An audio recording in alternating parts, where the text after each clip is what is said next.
Então estamos aqui já há algum tempo na série A Bíblia de A a Z, né? Eu tenho sempre dito, falamos sobre o Antigo Testamento, todos os livros dos 39 livros do Antigo Testamento, falamos sobre o livro de Moisés, o Pentateuco, falamos sobre os livros históricos, os proféticos.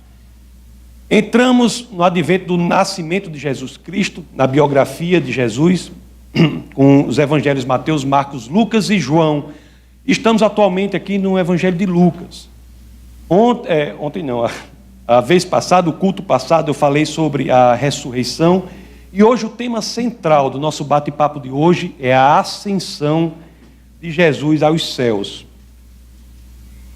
Então, o nosso texto base de hoje é um trecho do livro de Lucas e um do livro de Atos.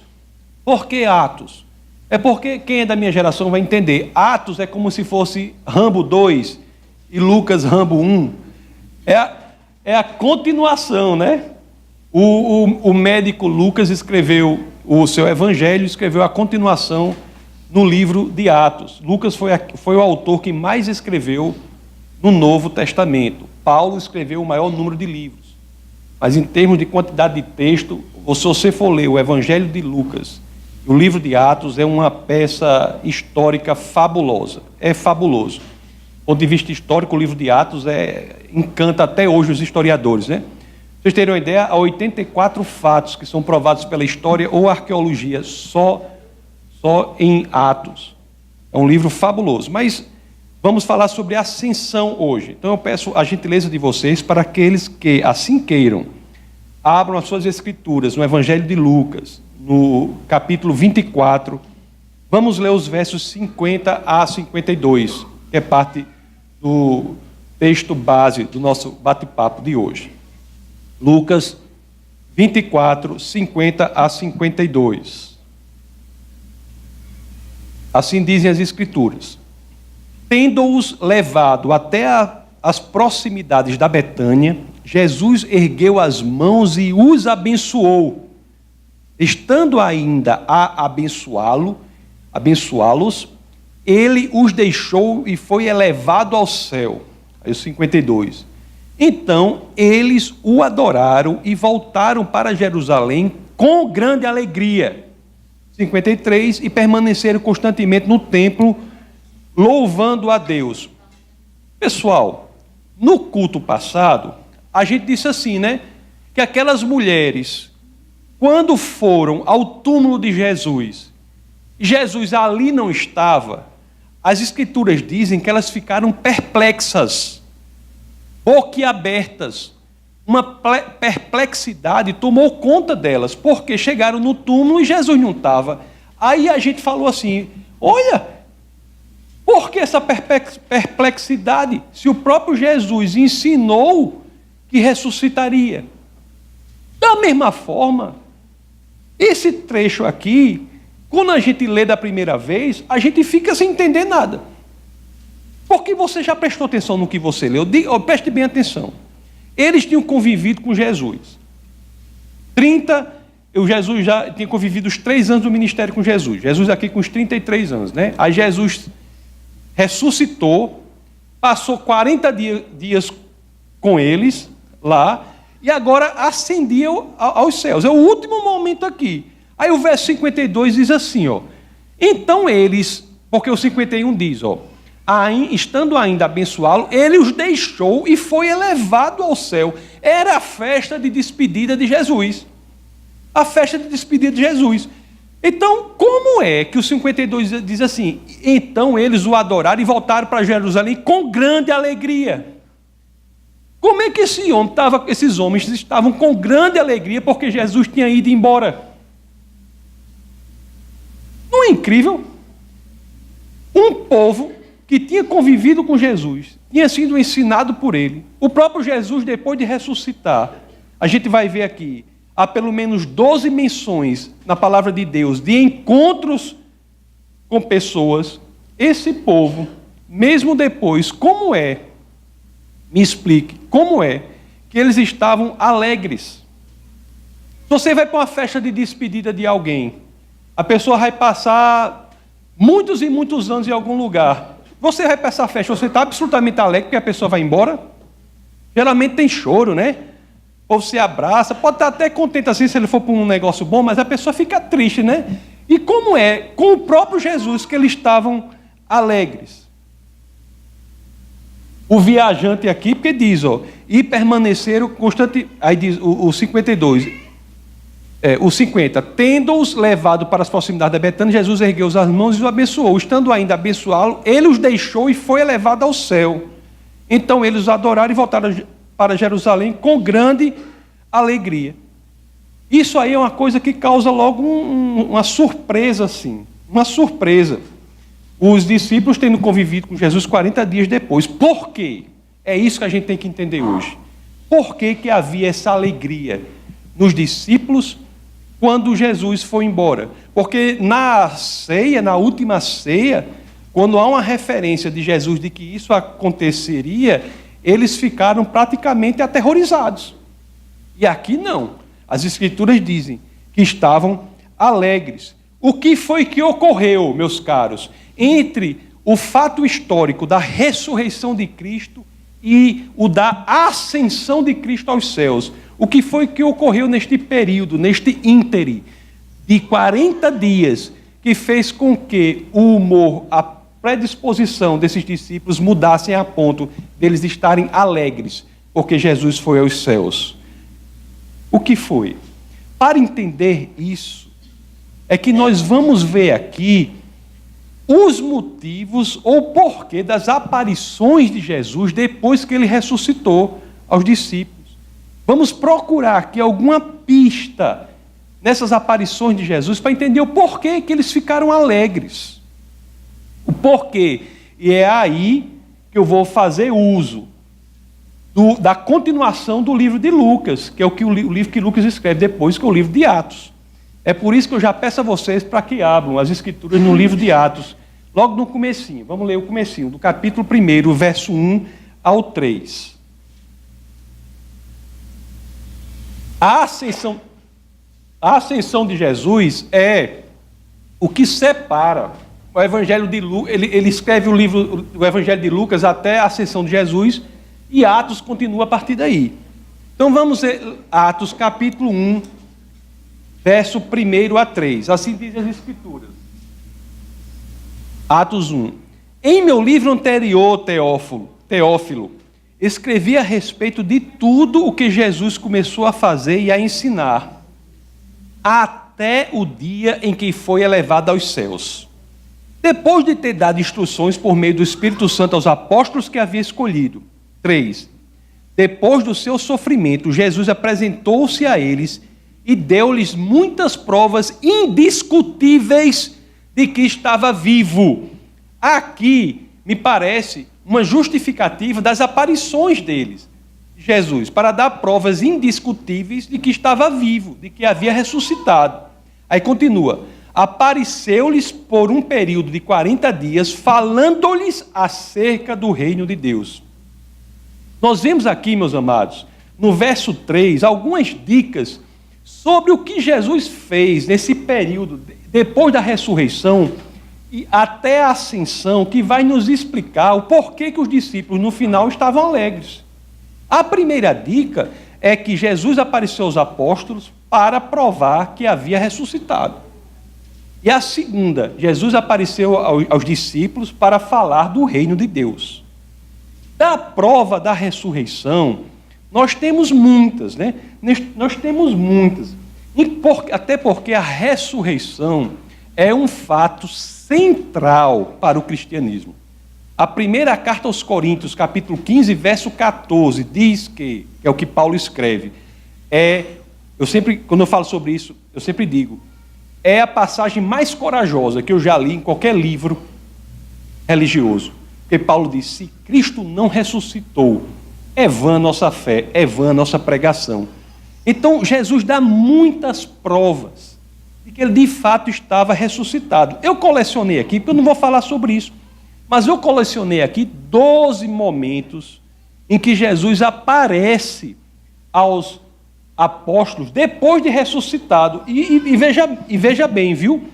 Em alguns momentos, como por exemplo Atos 1, 4 ao 8, Jesus come comida física real com os apóstolos.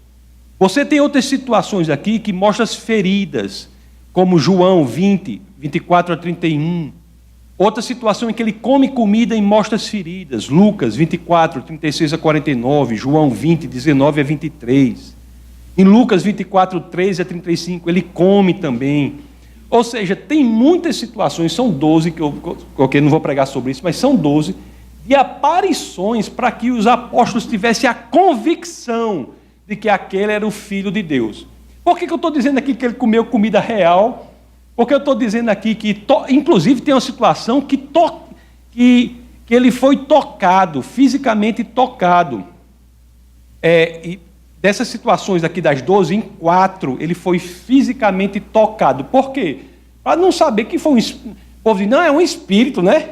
Jesus foi um espírito que apareceu, ou como a gente diz lá em nós, foi uma visagem, é uma visagem de Jesus, né?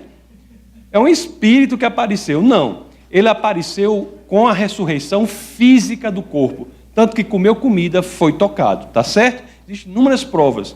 Ele não era um espírito, mas era um corpo físico ressuscitado. Inclusive, foi sobre isso que pregamos no domingo passado, sobre a importância da ressurreição completa. A morte é a separação do corpo do espírito. E para vencer a morte, o espírito se une novamente ao corpo físico. Essa é a maneira direta de vencer a morte, fazendo o processo reverso do que a morte faz. Mas o que eu quero falar hoje é sobre outro motivo.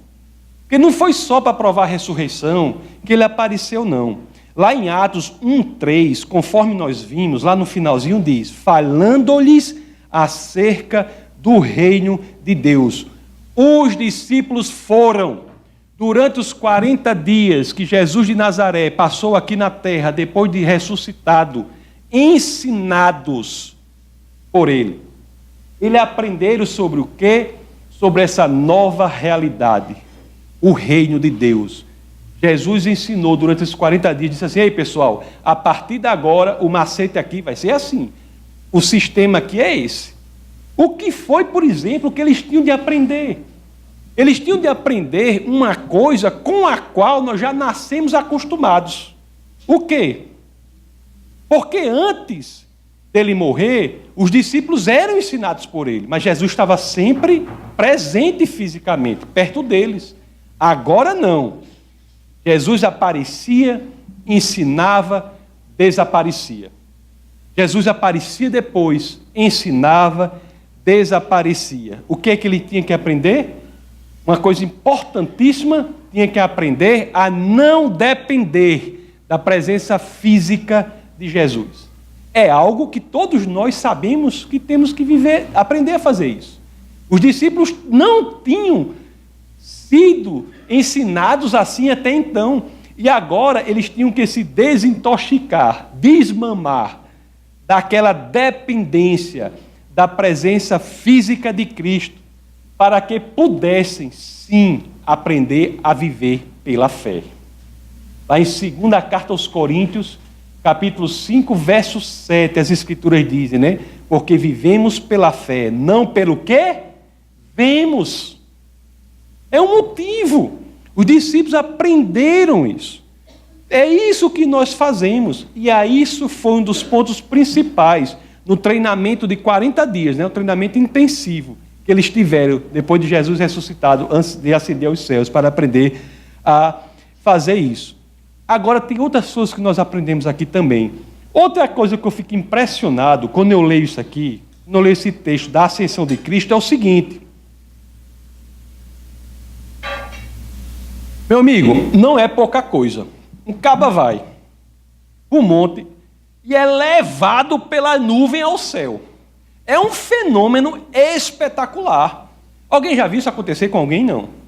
É um fenômeno espetacular. Isso se fosse hoje em dia, Hollywood tinha que gastar muito efeito especial para fazer isso.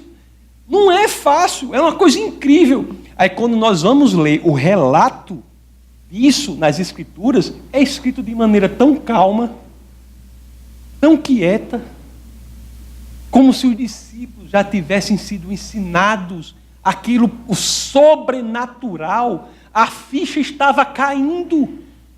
Se eles não aprenderam na vida, enquanto Jesus, antes de ressuscitar, depois que Jesus ressuscitou, eles estavam aprendendo a viver o sobrenatural de Deus. Olhe, abra lá em Atos, capítulo 1, verso 9. Vamos ver a narrativa desse evento impressionante, que é um homem levado aos céus. Não é assim, não é, porque se fosse se a gente fosse escrever um negócio desse aqui, ia fazer como, né? Aí, como é que você ia fazer? Ia fazer cortar a cana, né? Os discípulos cortaram a cana, levanta aí, mostra aí como é cortando a cana. Mostra aí, homem. Vem aqui. Venha para cá, venha. Se Judas fosse um discípulo e Jesus fosse ascender ao céu, como é que você ia fazer? Diga, seja sincero. Olha. ia tá narrado isso aqui, né? E os apóstolos se jogaram e cortaram cana, né? Fizeram isso. Mas olha só a narrativa, como é que está aqui. Atos 1:9. Olha como é que está aqui, ó. Tendo dito isso, foi elevado às alturas, enquanto eles olhavam, e uma nuvem o encobriu da vista deles. Não é incrível? Eles estavam acostumados ao sobrenatural. Estavam, de fato, tinham aprendido que a vida não podia depender da presença física de Jesus Cristo. Tinham aprendido aí. Duas coisas, meus queridos, são extremamente relevantes aqui, nesse Atos 1:9. Eu não sei se vocês notaram, mas veja bem. E tendo dito isso, foi elevado às alturas. Ele foi elevado às alturas. E a outra é que ele foi elevado à nuvem, a uma nuvem. Olha, Jesus foi elevado. Ele sofreu uma ação. É um sujeito passivo aqui. Ele sofreu a ação da nuvem. O Pai foi quem o levou de volta. Deus o trouxe de volta à sua presença. Deus o recebeu de volta. E a representação clara de Deus aqui, do Pai aqui, é a nuvem. Vocês já viram aqui muita pregação sobre o Antigo Testamento, não viram? Eu até deixei a barba crescer para ficar mais, né? Não foi isso não. Mas vocês já viram muita pregação aqui do Antigo Testamento, não viram? Deus sempre ou muitas vezes é representado por uma nuvem. Lá no deserto, uma coluna de fogo, né? E a nuvem. Você vê na construção do Templo de Salomão, quando Deus vai encher o Templo de Salomão, é uma nuvem que preenche, que toma o Templo de Salomão. A transfiguração de Cristo, sobre o que nós pregamos aqui, o que ocorre? Uma nuvem desce sobre a montanha. O povo de Deus estava acostumado à representação de Deus como uma nuvem, e desta vez não seria diferente. Atos 1:9, e tendo dito isso, foi elevado às alturas enquanto eles olhavam, e uma nuvem o encobriu da vista deles. A nuvem aparece e traz Jesus para dentro dela. Deus traz Jesus para o seu convívio. O Pai traz Jesus para o seu convívio. O Pai apenas não ressuscitou Cristo, apenas não fez isso, mas também o recebeu em sua presença. Isso, teologicamente, é de uma importância tremenda. Tremenda. Esse que foi um dos símbolos, né, a nuvem, um dos símbolos visuais de Cristo, né, de Deus Pai, a nuvem, o símbolo visual de Deus Pai, quando o próprio Jesus volta à nuvem. Isso é uma representação visual de quê, meus queridos? De que o caminho da humanidade para o Pai estava aberto novamente. Tem um pastor que, ao falar sobre isso, disse uma coisa que eu copiei aqui, que eu achei assim uma coisa altamente invocada. Porque diz assim, ó: o Senhor Jesus Cristo não apenas assumiu nossa humanidade na terra, mas também levou a nossa humanidade até o céu. Ele assumiu a nossa humanidade. João capítulo 1, combinado com João 1,14. O Logos se faz carne e vem à terra. Mas não só isso. Ao reconstruir o caminho de acesso ao Pai, ele leva a humanidade até o céu. É por isso que a Bíblia representa de forma fidedigna o sentimento que os discípulos tinham, sentimento de alegria. Estava refeito. Aquele é o lugar mais importante onde Jesus deveria estar. É por isso que na primeira carta de João, no capítulo 2, verso 1, nós lemos assim, meus filhinhos, escrevo-lhes estas coisas para que vocês não pequem. Se, porém, alguém pecar, temos um intercessor junto ao Pai, Jesus Cristo, o justo. É por ter voltado à presença do Pai que ele intercede por nós, que ele nos representa, que ele representa a humanidade, representa a todos aqueles que assim queiram. Lá na carta aos Romanos, capítulo 8, verso 34, tem a mesma coisa. Quem os condenará? Foi Cristo Jesus que morreu, e mais, que ressuscitou e está à direita de Deus, e também intercede por nós.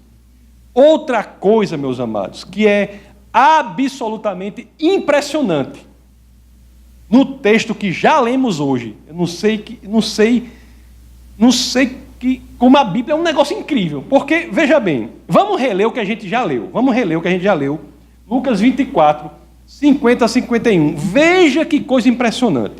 Olha só o que as Escrituras dizem aqui, tendo-os levado até as proximidades da Betânia, Jesus ergueu as mãos e os abençoou. 51. Estando ainda a abençoá-los, ele os deixou e foi levado ao céu. Qual foi a última visão do Jesus físico que a humanidade teve dele aqui na terra? Qual foi? O que ele estava fazendo? Abençoando, continuamente abençoando aquelas pessoas e continuamente nos abençoando. Esse trabalho de Jesus como abençoador acabou? As Escrituras dizem que acabou. O texto diz que então ele cansou os braços, baixou e aí foi levado para cima. Diz isso? Não. O que diz o texto? O texto é claro no contrário. 51 diz aqui, estando ainda a abençoá-los, ele os deixou e foi elevado aos céus. Meus queridos, muitos pregam da obra que Jesus fez, completou aqui na terra. Está feito, está consumado. Essa obra é central, mas tem outra obra que Jesus não completou. Já pensaram sobre isso? A gente prega muito, e eu faço isso também, né? A gente prega muito sobre o que Jesus veio, fez, completou algo por nós, né? Lá em João capítulo 19, verso 30. O que é que nós temos lá? O famoso está consumado. Está consumado. Tendo-os provado, Jesus disse, está consumado. Com isso, curvou a cabeça e entregou o Espírito. Entregou voluntariamente o Espírito. Está consumado. Mas vocês já repararam que a Bíblia também fala de outro trabalho de Jesus, só que este outro trabalho nunca foi concluído na sua passagem aqui na terra? Qual é o trabalho? O de nos abençoar constantemente. Ele foi aos céus executando esse trabalho continuamente. É isso que está claro aqui na narrativa da ascensão de Cristo aos céus e que é repetido nas cartas. O autor de Hebreus, né, que muitos dizem que é Paulo, mas há aquela dúvida, lá no capítulo 7, verso 25, os que não acham que é Paulo, porque o estilo literário de Hebreus é diferente das cartas que claramente são de Paulo. Mas o autor de Hebreus, o que não é problema, porque nós aprendemos aqui em algum momento que a inspiração está no texto, não no autor do texto. Seja lá quem tenha sido o autor de Hebreus, o texto é igualmente inspirado. Não foram todos os textos que Paulo escreveu sobre a terra que foram necessariamente inspirados, não. A inspiração é reconhecimento do texto, não do autor do texto. Então, o autor de Hebreus, no capítulo 7, verso 25, diz assim: portanto, ele é capaz de salvar definitivamente aqueles que, por meio dele, aproximam-se de Deus, pois vive sempre para interceder por eles. Este é o trabalho que o Senhor está fazendo constantemente. O trabalho que o Senhor está fazendo constantemente. Não é incrível isso? Não é impressionante isso? Não é? É uma coisa muito bonita. Eu acho uma coisa muito bonita. Eu, particularmente, acho uma coisa extremamente bonita. O Cristo, ele vem, morre por nós, mas, acima de tudo, restabelece esse caminho para o Pai.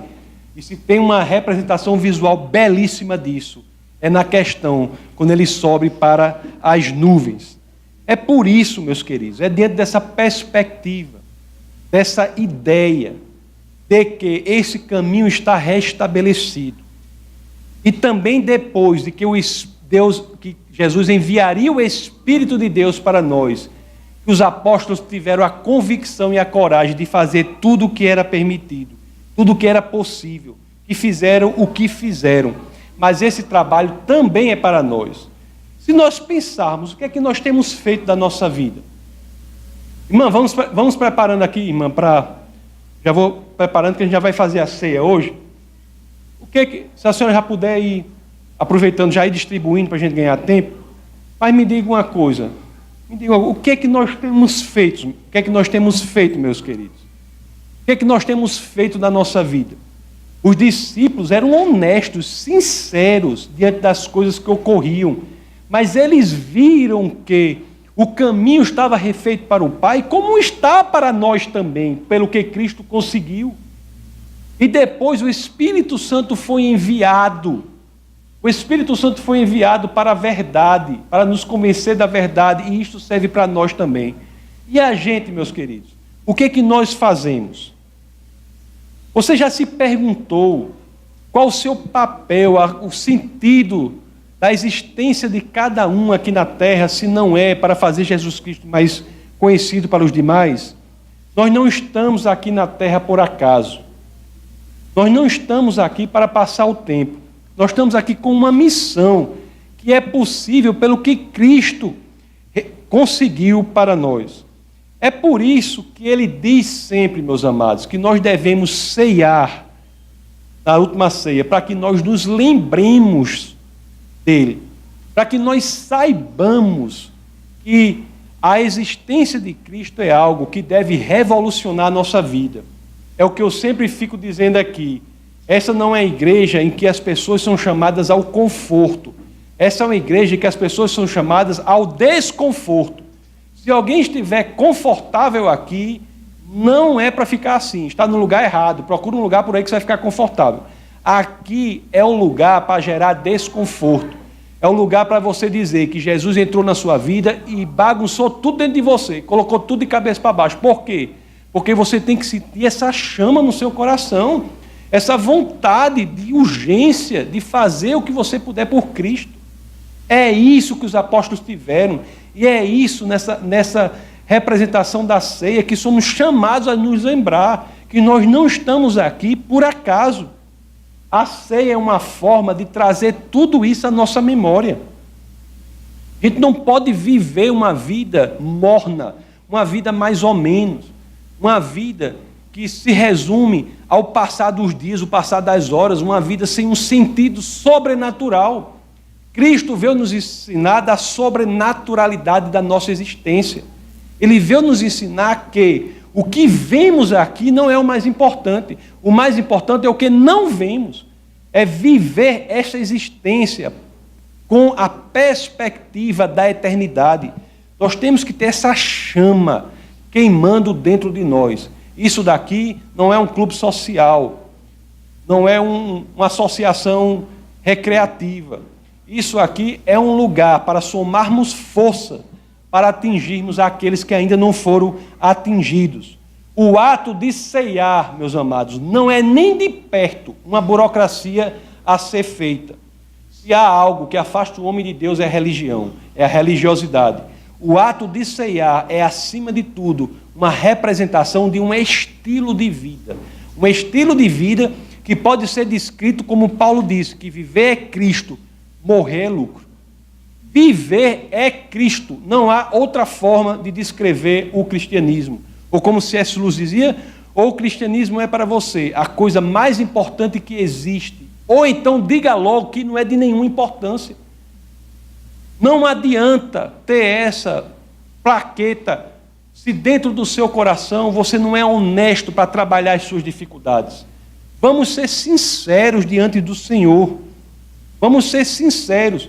É para vivermos hoje o que os discípulos viveram no século I. Não há diferença. É para vivermos hoje com a mesma garra, com a mesma coragem, com o mesmo direcionamento do que eles fizeram. É por isso que na primeira carta aos Coríntios, meus amados, no capítulo 10, verso 15 a 17, capítulo 10, verso 15 a 17, as escrituras dizem assim, estou falando a pessoas sensatas, julguem vocês mesmos o que eu estou dizendo. Aí o 16, não é verdade que o cálice da bênção que abençoamos é uma participação no sangue de Cristo e que o pão que partimos é uma participação no corpo de Cristo? É ou não é verdade que isso é uma simbologia da nossa relação visceral com o corpo de Cristo? É ou não é verdade? Ou a gente está comendo aqui uma creme crack? Eu não acredito, nós não defendemos aqui a transubstanciação, não. Você não está comendo aí, para quem é vegetariano pode ceiar, não tem problema. Porque aí não é proteína, isso aí é pão mesmo, é carboidrato. É o pão. Ele representa, a gente não acredita nessa igreja, na transubstanciação não. Que se a gente fizer um exame laboratorial aqui, vai dar suco de uva e pão, entendeu? Mas isso representa o corpo e o sangue de Cristo. É ou não é isso? Como a gente pode fazer isso de forma superficial, sem mudar radicalmente a nossa vida? Como é possível? Porque o 17 diz aqui, o 1 Coríntios 10, 17. Como há somente um pão, nós, que somos muitos, somos um só corpo, pois todos participamos de um único pão. A ceia é uma das duas ordenanças da igreja, e não é por acaso. É para que nós tenhamos esse elemento de relembramento de que não estamos aqui num passeio. É o que eu sempre digo. Não estamos aqui de brincadeira, embora a alegria seja a coisa séria do céu. A gente pode fazer tudo com bastante alegria, devemos fazer assim, né, Júlio? Né, Marcelo? Com alegria. Mas o trabalho é duro. Temos que viver a nossa vida de forma diferente. A nossa perspectiva não é o mundo, não são cavalos, não é dinheiro, não é o trabalho, não é tudo isso é importante. Mas isso não é o ponto de fixação. Nosso ponto de fixação, a nossa mira tem de ser o Senhor. E temos que nutrir isso, meus amados. E olha, e porque assim, as Escrituras nos dão muita tranquilidade, porque diz que o Espírito de Deus vem habitar em nós, né? E diz que o próprio Jesus conseguiu por nós esse caminho para o Pai, conforme nós vimos até aqui, ele entra nas nuvens, né? Mas a Escritura não é mole, não. Ela não deixa que a pessoa seja hipócrita, não. A igreja está cheia de hipócritas. Esse é um problema da igreja. Um dos livros mais interessantes que eu vi, eu comprei só pela capa, e porque eu estava num sebo, lá nos Estados Unidos, eu achei o preço caro, eu disse, a capa é interessante, e no sebo, um preço assim, relativamente mais caro, desse livro deve ser bom. Aí eu comprei, e de fato é muito bom. O livro chamava Cristãos Ateus. Pessoas que se autodenominam cristãs, mas vivem como se Deus não existisse. O que a Bíblia diz sobre essas pessoas, eu tenho que dizer, elas serão vomitadas. Vomitadas. Infelizmente, esta é a realidade e eu sou obrigado a pregar o que está na Bíblia. Porque o problema que nós até vimos, o problema de nós pegarmos um evangelho diferente É porque eu vou responder. Eu prego que está no Evangelho, quem não gostar, vá para outro lugar, onde só pega flor, não estou nem aí. Fico só, boto o espelho e fico eu sozinho pregando aqui. Não tem problema. Mas o Evangelho é isso. O Evangelho é isso. É sinceridade. Porque você olha aqui, ó, 1 Coríntios, aí você olha, eu li qual? Eu li o 10, a primeira carta aos Coríntios, capítulo 10, o 10, 21. Olhe só se o negócio não é torando. Olhe só se o negócio não é torando. Vocês não podem beber do cálice do Senhor e do cálice dos demônios. Não fui eu que escrevi não, pessoal. Não foi eu que escrevi não. Vocês não podem beber do cálice do Senhor e do cálice dos demônios. Se não tiver uma igreja que avise isso a vocês, essa aqui avisa. Não podem participar da mesa do Senhor e da mesa dos demônios. Primeira carta aos Coríntios, capítulo 10, 21. Está na Bíblia todo mundo, né? Está indo, tá? Capítulo 22. Porventura provocaremos o ciúme do Senhor? Somos mais fortes do que Ele? Será que vamos viver aqui dizendo que somos cristãos e ao mesmo tempo dizendo que sabemos mais que Deus? Que somos mais fortes que Deus? Tomando o controle da nossa vida? Quando a descrição de cristianismo é que Deus toma o controle da nossa vida? É que você morre e Cristo cresce? Será que vamos viver um cristianismo de autoenaltecimento, quando muitas vezes idolatrando não ao único e verdadeiro Deus, mas idolatrando a si mesmo, idolatrando ao seu próprio ministério, idolatrando uma coisa, outra e mais uma, idolatrando a família? Tudo isso é importante, mas só um é digno de honra e glória, é o Senhor. Então, meus amados, essa pregação de hoje é bem assim, bem amorosa, né? Então, arrependam-se e voltem para os caminhos do Senhor.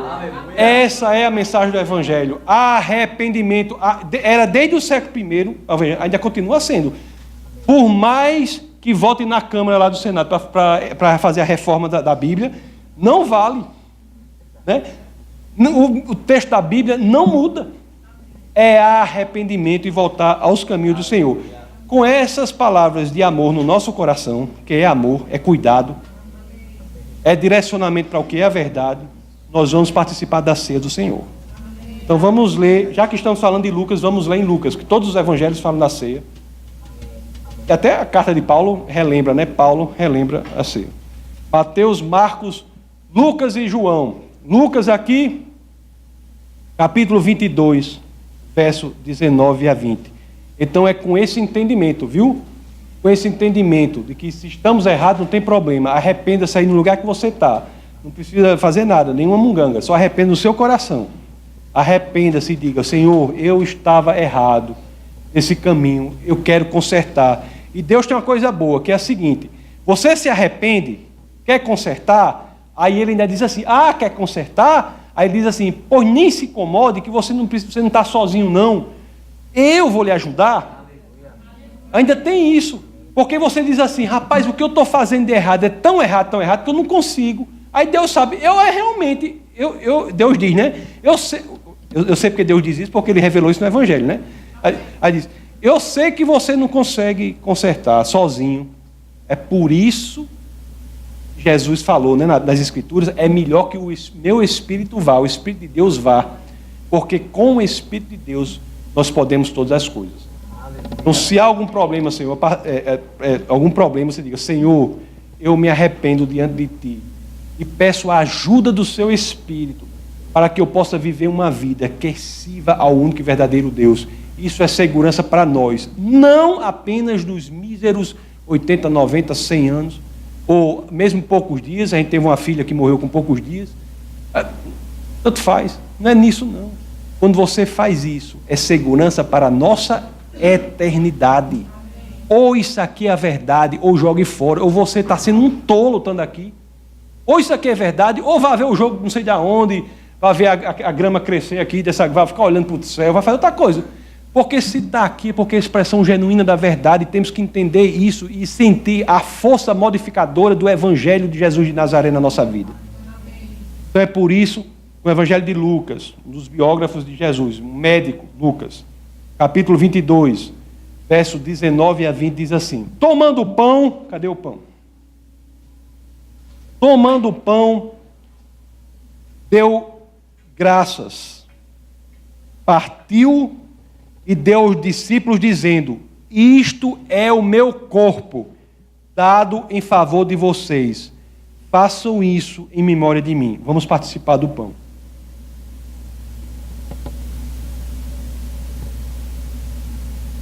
Da mesma forma, o verso 20. Depois da ceia, tomou o cálice, dizendo: este cálice é a nova aliança no meu sangue, derramado em favor de vocês. Vamos participar do cálice.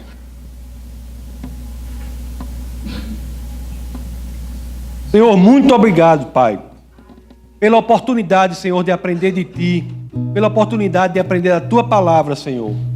Muito obrigado, Deus, porque é com base nas Escrituras que podemos endireitar, nos alinhar. É com base, Senhor, no que vemos na Tua palavra, que somos revelados, desnudados, para que possamos endireitar a nossa vida. Muito obrigado pela oportunidade do conserto, pela oportunidade de nos endireitar, Pai.